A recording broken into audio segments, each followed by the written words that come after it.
Chapter 2. After getting ready for bed and banging my knee on my cot, I crawl under the thin sheet. I try to make myself fall asleep, but surprise, surprise, I'm a bundle of nerves. The few moments unconsciousness does overtake me, I find myself battling a nightmare, filled with all the things I saw today, and am still trying to process. Sweat runs down my temple, but I don't feel safe or secure without the covers, so I keep them up to my chin. These cots are small and uncomfortable, plus I'm sore from being so tense. Wesley's sniffling, but I have no words. How can I comfort him when I'm freaked out as much as he is? Maybe more. My eyes are beginning to adjust to the darkness, so I can make out Wesley's form tossing and turning. I also can make out something crawling up his cot, near his face. "Wes!" I rasp. He turns to look at me. "What?" Then he screams and falls to the floor. "What was that?" "It was like a huge bug or something," I shout. We scramble to our feet. We're both standing on our cots now, squinting, trying to find the intruder. "We gotta kill it," I tell him. "With what?" he asks. As quickly as I can, I jump on the floor and start feeling around my cot, and touch a metal bar that keeps it together. Fumbling, I rip it out and now have a weapon against the beast. "All right, where are you?" It responds with a hissing noise, and my grip tightens. "There!" Wesley points to a corner of the room. It's about the size of a lobster, and it kind of resembles one. The biggest, most disgusting-looking beetle I've ever seen, especially with the eerie floor lights reflecting on its hard shell. Wesley pulls out a matching bar from his cot and comes up beside me. When the creepy crawly starts scurrying toward us, I lose it and start pounding. Wesley joins in, slamming the metal on its body until I hear several screeches and crunches. "Die!" he screams. "Die!" He gets a little too into it and brings the metal down on my hand. "Ow, dude!" "Oh, sorry." I shake out my hand, pacing the length of the small room. "Sorry," he says again. It's okay," I answer, rubbing my hand. "At least we got him." The bug is obliterated, squashed into 100 pieces in the middle of the room. Sighing in exhaustion, yet completely wide awake, I help Wesley put the beds back together. Then I make myself lie down, tucking the sheet in all around me and over my head. Right when I feel myself drifting off, I hear people moving in the halls, voices chattering. Must be morning. I drag my eyes open, light from the hallway pooling in the room. We survive the night. No more bugs, but our new reality wants to send me into a spiraling panic. My brother and I have been kidnapped by a psycho with whiskers, someone who wants us to fight, something we've never done before, against strangers we didn't even know existed until yesterday. Wesley lies there, with his hands resting easy on his stomach, but his eyes are red. Seeing the dead bug in the room, I shudder for the 100th time, sit up and stretch, focus on my brother. Morning. I can't bring myself to say good morning. Wesley glances at me. "Hey," he whispers. A heartbeat of silence. "Are you as scared as I am?" he asks. My stomach wrenches. "Probably more," I say, not sure if I'm teasing or not. I feel as if our emotions are suffocating the tiny room, like I'm about to drown in fear. We both will succumb to it if I don't do something, say something. And suddenly, I feel a certain determination, a resolve, filling me. I have a purpose. I'm here to protect my brother, to encourage him, to strengthen him. And by focusing on that, it will help the panic not rear its ugly head. "We're going to be okay, though," I tell him. "Are we?" "Yes. Because no matter what happens," I outstretch my hand. "We're in this together. Okay?" Nodding, he grips my hand. "Together." Then the lights above us blare on. We scream and shield our eyes. He groans. Never thought I'd say this, but I prefer an alarm clock. Yeah, I'm seeing spots. Throwing off the covers, I move toward the sink. Today's off to a great start. Wesley and I head to the mess hall for breakfast. They serve 3 meals a day here. I have no idea what they're going to serve us. We're probably not going to recognize a fifth of what they'll be serving. We stop walking when we reach the traffic jam by the door. A sea of tentacles, limbs, and hair. Some aliens are big, some are small. Some look rough, some look nervous. Others seem at home here, laughing and pushing. A few appear miserable and ready to die.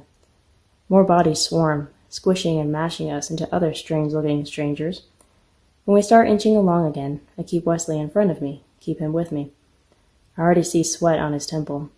He hates crowds, and so do I. But he especially hates crowds since he's claustrophobic. Squeezing his shoulders, I whisper close to his ear. What's waiting inside for us? A McDonald's or what? He smiles. I hope so. After a while, the herd thins to a long line. Silver metallic tables with matching benches fill the large room. There are probably about 100 aliens here, and there's more on the upper levels of the ship. Will we have to fight every single one of them? I notice some are standing in another line for the food replicator. It's a white podium with several buttons and a little door where the food appears. But I suppose me and Wes, being newbies, the cafeteria crew chooses what we eat until we move up in the ranks. If we move up in the ranks. I grab a tray, noticing indentations where the food will go. So it's a tray and a plate. But I feel the blood drain from my face when the lunch lady serves me the special of the day. Not because she's 7 feet tall, not because she has pink skin and pinker hair. It's because the food on my tray reminds me of macaroni and cheese that got run over by a garbage truck in a thunderstorm. After getting water in a cup, Wesley and I sit alone at a table. I'm glad to be able to breathe and have an ounce of normalcy, eating breakfast with my brother. Focus on that. But I'm having a difficult time not gagging. Is it my imagination, or is the meal on my plate moving? Maybe it's just bubbling. Wesley starts playing with it, pushing it around with his utensil. Mom hates it when we do that. What is this? He asks, sounding horrified. Mud macaroni, I offer, and then I hear it. He laughs. For the first time in this place, Wesley and I laugh. Then we're gut laughing, holding our stomachs. What's wrong with us? How can we be laughing in a place like this, in a situation as dire as this? I guess if we weren't laughing, we'd be crying, so I'm cool with laughing. Silently, a peach-colored alien in a blue jumpsuit sits at our table. He sits near the edge on Wesley's side. Summoning his courage, Wesley simply says, Hi. The guy glances at him, glances at me, starts stirring his food with his utensil that suddenly looks like a weapon. I swallow. I'm Riley, and this is my brother Wesley. Are we friends? He asks solemnly. I blink. Well, no, not yet. Then why engage in conversation? So we can become friends? We're new here. We're just trying to get to know people. Wesley chimes in. We don't know anyone or anything about this place, that's obvious. We may have to fight in the arena, so you must view everyone as your enemy. He starts eating. I give Wesley a look before addressing the alien for the last time. Right. Sighing, I pick up my utensil, a sharpened spoon. So it's a fork, spoon, and butter knife all in one. Scooping up a bite, I take a deep breath. Wesley does the same. On 3? I nod. 1, 2, 3. I close my eyes and shove it in my mouth. Start chewing. Ooh, that's not bad! Wesley stabs another bite. Tastes kinda like pasta salad, I say, with garlic. And blue cheese, he adds. My hunger suddenly roars to life, and I start scarfing down the mediocre, strange, but nourishing food. I hadn't realized how hungry I was until the noodle touched my tongue. Wesley wipes his mouth with a napkin. Man, I'd kill for some of Mom's meatloaf right now. The alien at our table, that I almost forgot about, turns to him in alarm. You would kill for different food? Wesley stares. What? Then it clicks. Oh, no. It's only an expression we use, I say. We don't mean it literally. Why speak if you don't mean what you're speaking? He looks at us shamefully before gathering his plate and leaving. So much for making friends, I murmur. Wesley shifts in his seat. Sorry, I didn't mean to scare him away. Well, it's not like he was good company. But that's what I meant when I asked Farrell about the translator. There's only so much it can do. We're going to have to watch what we say. Wesley nods. I haven't seen a single human here. Have you? Nope. Time for a subject change. So, you miss Mom's meatloaf, huh? I take a bite, pretending it's her delicious cooking. Ooh, what about her broccoli cheese casserole? Oh, yeah. Wesley closes his eyes. I can almost taste it. Remember when we nearly burned the house down trying to cook for Mom, I ask?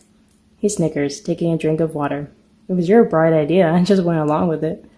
We laugh together, eat together, almost burn our house down together, and we're figuring out this new, crazy, scary life together. Wes and I follow a group of aliens to the training room, looking ready in our black workout jumpsuits they've given us. But I feel anything but ready as I take in the sight of aliens sparring, seeming like they know what they're doing and are perfectly comfortable doing it. Now I'm wishing we'd taken those karate classes Dad wanted us to try when we were 10. It's still so hard to admit that this is all real and that it's really happening. If I had my phone, I could record all of this and then show it to everyone back home. You. I turned to the speckled alien with a booming voice. Yes? You're the human? The new recruit? That's me. What do we call you? Riley Price? He stares at the futuristic laptop he's holding. Suddenly, my name appears on the screen. Did it read his mind? Did it read my mind? Hear my voice? You're with Merc, in the purple, he says. I nod. And my brother, Wesley? He glances at him disdainfully. You're with Pike, in the red. I take a deep breath and look at my brother. I'll see you after? Nodding, he gives me a fist bump. I watch him go and then head for my mentor, reminding myself to breathe. Treat this like it's a normal, everyday karate class. Relax. Hearing my approach, the guy turns to me. He's huge. Not fat, just muscular. Dark skin bulging in his purple jumpsuit. Glowing purple eyes to match. Got ridges on his forehead. He gives me a once-over. You're my new trainee? I stand a little taller. Yes. What are you? I'm human. We don't get many of those, so I've noticed. He seems skeptical, which is really building my confidence. Have you ever fought before? I shrug. I mean, I've wrestled with my brother, but you're always just goofing around. Never had to fight for my life. You won't have to fight for your life unless you get a death match, which is extremely unlikely for new recruits. Of course, there have been a few who have died in basic matches. I swallow. Thanks for the pep talk. His lips form a smile, or something like it. Just listen to what I tell you. Practice hard. You'll be fine. Is there a buzzer or a timer for the fights? I ask. No. When do they end? He starts putting on his gloves. When one is unable to continue. Wow, this guy's a barrel of sunshine, isn't he? The leader mentioned there are different types of matches here. Do you know which one I'll be in? The leader will most likely pair you with your brother for your first fight. Oh, so we'll get to fight together? Yes, 2 against 2. That possibility makes me feel a little better. I start stretching, loosening up. Do you fight in the arena? Not anymore. I train new recruits. If and when I get too old, they'll put me in for a death match to get rid of me. Good for business. I stare. You're serious? I always am. While I'm still trying to process what he said, feeling infuriated at and scared of their way of life here, he begins. First, you must learn the correct stance in the arena. Are you right-handed or left-handed? Right. He gets into the fighting position. If you're right-handed, keep your left leg in front of you. Always stay on your toes, light on your feet. Always moving, always ready. An attack can come at any time, from any direction. I begin to bounce on the balls of my feet, shifting my weight. Don't have your legs too far apart. You can't be stiff. I bring my legs closer together. Your legs shouldn't be touching, though. Makes you easy to push over. He plants a firm hand on my shoulder and effortlessly shoves me down. I scramble to my feet, face flushing. Okay, noted. I position my feet again. Good. Now, your guard. You must be on guard at all times. Keep your fists about cheekbone level, ready to attack, but ready to block. I pose, fists up and ready. He pushes my elbows in a bit. Don't have your elbows sticking out. Exposes your body too much. Keep your shoulders up. That will protect your face while you're striking. I glance over at Wesley to check on him. Seems like he's doing fine. Hey! Merc lands a blow to my kidney. I stumble sideways. Ow! Focus. Eyes on me. How am I supposed to focus with all this? I spin my hand in the air to all the others practicing all the noise. In the ring, you will have countless distractions. Your brother, the leader making announcements, the crowd screaming, mind games from your opponent. Nothing in that arena matters except for your goal. Winning. Focus. Sighing, I nod. If I'm gonna last longer than a day here, I've gotta pay attention. If I'm gonna keep Wes alive, I've gotta listen. Once I've got the stance and guard down, he says, "Now, let's go through some of the basic punches. Remember, even when attacking, you are guarding yourself. Understand?" "Yeah, got it." Try punching first lightly with your non-dominant hand. Test out your opponent, then quickly follow with your right hand. We go again, and again. It's a lot to remember, but I feel myself getting into the rhythm of things. Bounce around, counterattack, block, attack, attack, attack. He directs me to punch his palms, teaching me how to hit without breaking any of my bones or hurting myself. He only wants me to hurt others. Once I'm sweating buckets, he says we're through for the day. I wish we were through for the year, but I have to admit, it was kind of fun. It felt good to work up a sweat and learn some valuable skills. If it weren't under better circumstances, I'd be looking forward to my next lesson. "Showers are on the left," he points. "Thank you." I turn to go, but then stop. "Hey, I'm Riley Price, by the way. Nice to meet you." I extend a hand. He just looks at it.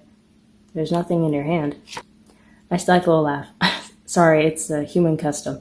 We squeeze each other's hands when we meet someone. It's a sign of respect." He takes my hand and grips it. I can't help but wince. Mercentrican. They sure got weird names around here. I cringe, practically feeling Mom slap me in the back of the head. "Oops, sorry, I mean different names here." "Just call me Merc."